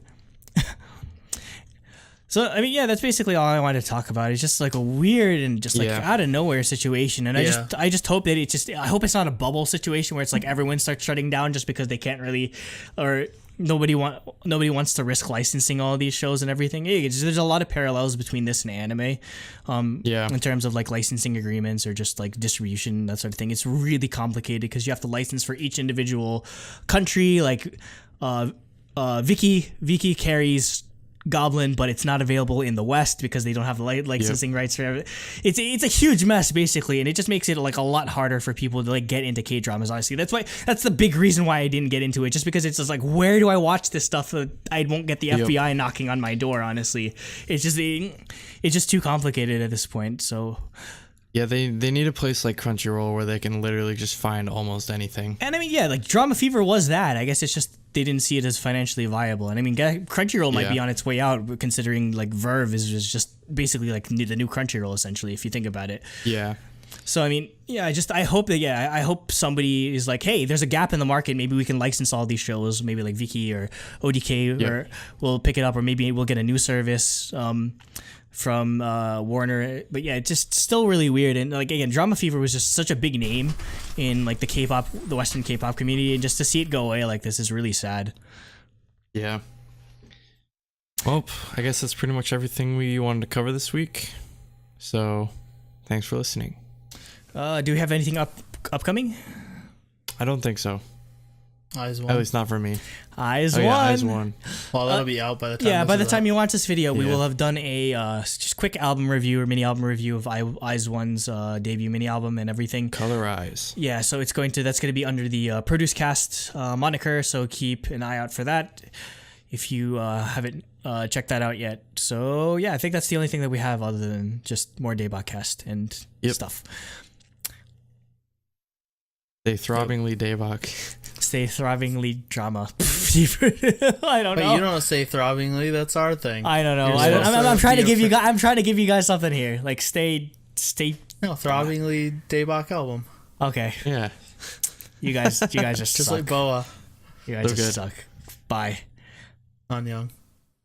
The parents of Seokchul and Sungyeon, who again the bassist and the drummer are brothers, their parents discovered bruises on their body, and that sort of prompted them to take action or just to bring it up with the media entertainment company, because you have to remember these are minors, so